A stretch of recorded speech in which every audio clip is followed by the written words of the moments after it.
What's going on, guys? Play-by-play gaming here, back with another Epic 7 video, and today we're taking a look at the top specialty changes to focus on as a brand new player. And as you can see here, we are account rank 56, and we do have 4 specialty changes already completed.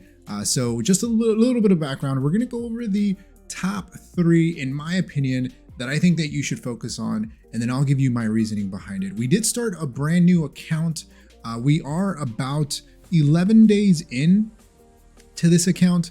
We were able to complete 4 specialty changes, and we're going to talk about each of these here in a little bit. But I'm going to talk about my top choice that you must specialty change if you want to make any kind of progress in the game. Okay, let me backtrack. So no unit is a must-have. No unit is a must specialty change. However, this unit, I think it gives you one of the biggest advantages when it comes to starting the game. And that's going to be Angelic Montmorancy. So Montmorancy is her base form. She is a 3-star unit. But when you do start up the game, after I think about day number 3 or 4, you get a free level 75 health set. And so as you can see, she's currently using 3, 4, 5 out of the 6 free pieces. We were able to get this from, I think, World Boss, this chest piece right here. And as you can see, she's only +4 skill ups, but just from that gear set that you get, she's pretty much able to clear or help you clear and cleanse and keep your units alive with her S2 and S3. And that's one of the biggest things that I kind of put my value in when it comes to starting off Epic 7. You know, when I went in, I was thinking I'm going to play a bruiser playstyle, so we need someone that cleanses. You definitely get other units, but we're only talking about 3-star units here and specialty changes. But you do get Angelica for free now that you could potentially use. But if you're going for specialty changes, she is one of the best ones. With her S3 here, she recovers allies' health and grants immunity for 2 turns, and she cleanses 2 debuffs, and she also increases her combat readiness, so it gives her more of an opportunity to cleanse any kind of debuff. Especially with the S2, you cleanse 1 debuff from all allies, and then she heals. And then the great thing about her is that her health, the amount that she recovers, is based on the allies' max health. So if you're bringing in units that are a bit more tanky, she's going to recover more health. And just by herself, she is somewhat tanky because she is a Soul Weaver. So it's always great to have decently tanky units. Of course, for PvE, anything works. And then her S1, you know, it's okay. It's a chance to sleep. But her bread and butter are going to be the S2 cleanse and the S3 putting immunity. And one of the biggest things that not many people talk about when starting the game, and that's the soul burn. So the soul burn gets cleanses 2 debuffs from the entire party and puts immunity on them and heals them for a decent amount. Again, it depends on your allies and how much HP they have. That's how it's going to scale, but it's a huge soul burn, especially if you're trying to get through a very difficult boss. When I played on my main, she is one of the main units that I still use. She's great in Hell Raid. She's great in regular Labyrinth. She's great in hunts. Almost everywhere that you can think of, she's going to do work. And she is a free unit. You get her from the connections. All you have to do is pretty much farm for her runes. And that is, I think, one of the most difficult things to do, just because it does take time. So with her awakenings, you are going to have to pretty much run this entire skill tree. As you can see, I haven't finished mine yet. And that's okay. I try to make sure I got most of them. Eventually I'll finish this last one, which I don't think is that important when we're starting off. Increases effect resistance of all allies. Just making sure that you get everything else. If you can farm for her runes and any 3-star specialty change runes during a buff event, then that's going to be the best thing that you can do in order to maximize the energy that you have. Last but not least here, we're talking about her imprint. So her imprint, you also get fairly easily once you start summoning, and it's effect resistance once you do the self imprint. And the effect resistance for her makes it really easy to get very, very high effect resistance so that she doesn't get debuffed and she can still take turns, she doesn't get provoked, and you can pretty much clear all kinds of PvE content with her when you're first starting off. So that's why I went straight forward and straight into Angelic Montmorancy. She's also one of my favorite units in the game. You know, maybe eventually in this account we'll be able to get her summer skin, and she has the summer skin, so that's another big reason to build her. But second up here, we got Falconer Kluri. Okay, so this is another unit that I love. Okay, she is so good pretty much everywhere. So not only can Angelic Montmorancy be used everywhere, but Falconer Kluri as well. And that's the thing that I like about these 3-star units, is that you can bring them pretty much everywhere in PvE and even in PvP, you know, once you start farming hunts, doing all that stuff. But her stats right now are kind of meh. Again, we're just starting off the game, but we were able to get some okay equipment. Eventually we'll switch out these boots, but the way that she works is she heals the team, you know, and anytime that you have any kind of passive healing, it's going to be huge, especially when you only have maybe one Soul Weaver. If you get lucky and you have one more, of course, you're going to want a DPS. You always want that additional healing, and her passive does that. So you want to build her a little bit faster, just so that she can cycle through that passive. And then the S3 here, it's a 100% chance to dispel all buffs before a 100 chance to provoke and decrease defense. So this shows she strips with the S3, which is huge, especially against bosses that give themselves defense buff, attack buff, immunity, speed up, all of those buffs that they get. It's very important that you're able to remove them and hit them with a defense break, because it allows your DPS to do more damage.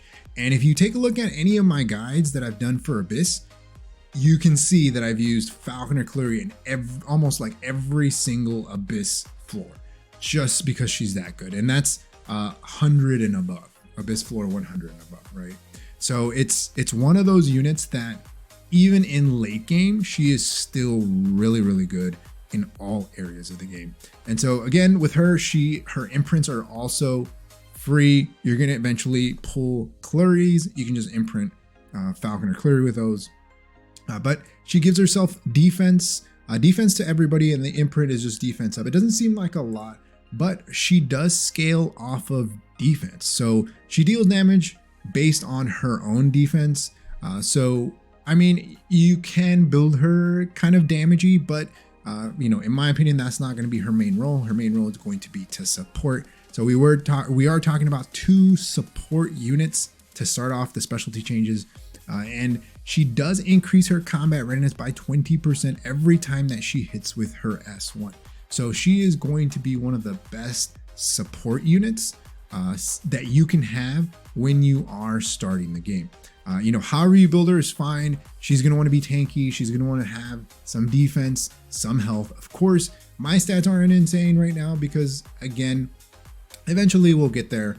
But she's going to be amazing in raid, Abyss, expeditions, PvE, even in PvP, arena, guild wars, you name it. She's going to be a beast when it comes to being able to strip and defense break just to allow your DPS to do damage. All right, last but not least here, number 3, we're talking about Commander Lorina. And so Commander Lorina here, her specialty change, I think, is another key unit that you must specialty change when you are starting the game. Now, ignore her lack of gear here. We are in the process of building her. So when you do start the game, you'll notice that you kind of need gear, right? You kind of need gear, and you know, we're on the way, right?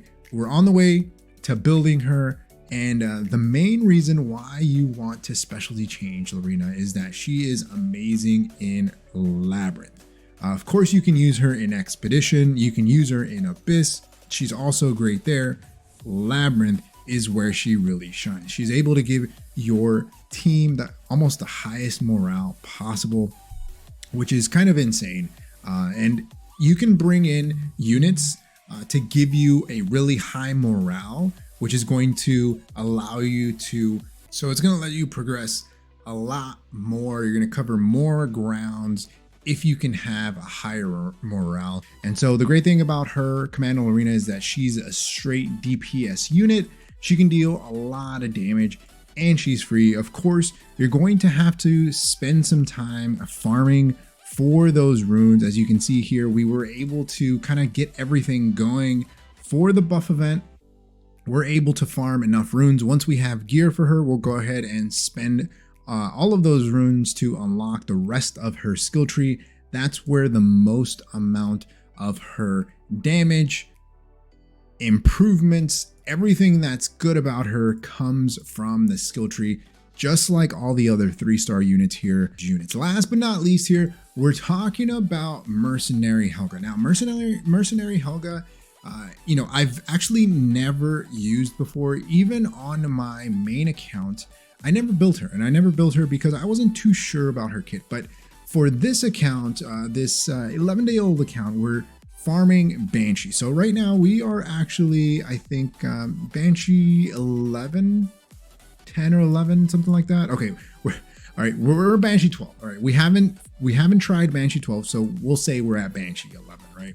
And so right now, my team farming Banshee 11 consists of Falconer Kluri, which is a 3-star, Angelic Montmorancy, Helga, Mercenary Helga, and Free Spiriteer. So all of these units, as you can see here, you can start farming Banshee 11 with nothing but 3-star units. Now, of course, Mercenary Helga, we are talking about her. And so let me tell you why I decided to specialty change this unit. And this might be a unit maybe that you decide to go for. This, I would say, is like an optional unit, as well as Carrot, which we won't really talk about right now just because I think she's really great in PvP. But Mercenary Helga here is great on a full mono green or earth unit team, just because she gives so many buffs. So on the S3, she encourages all allies, increasing attack and effectiveness of all allies for 2 turns before increasing her own combat readiness by 50%. So she gets pushed up, she gives everybody attack up, effectiveness up, so that way everyone deals more damage. And then the S2 here, she decreases defense. It's a 60% chance to decrease defense for 2 turns. And then if she makes a critical hit, any buff that she has will get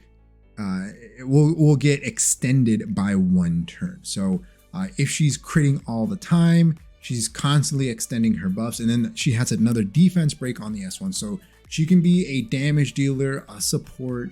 The great thing, again, from 3 stars comes from their skill trees. Really good. We decided to skill change her because we are farming Banshee. So eventually we will have a full green team. For now, we have these 2 units. Eventually, we will pull for a Landy, and that will replace Free Spiriteer here. And so we'll have 3 greens. And we might have to keep Angelic Montmorancy there just because of the cleanse until we can get maybe like a Ray, or maybe we'll build up another 3-star healer or something. I don't know. We'll see. But until then, Helga is just going to be Bruiser. She's going to DPS and she's going to support. At Carrot, Carrot, I would say, is another unit that I started working on her specialty change. We can take a look at that here real quick. She is a great unit to have for PvP. Her scaling on attack is kind of insane, especially for brand new players. And I think that if you do decide to go the PvP route, of course you need gear, but if you decide to go to the PvP route, she is a great 3-star unit that is really, really good. That should give you some type of edge when you're just getting into PvP. But again, it's going to require a lot of runes to be able to specialty change these units. 400 runes plus those epic runes, which is kind of insane. So it does take a little while to complete. All right, that's going to be it for the video. Let me know your thoughts on specialty change units. Have you started working on yours?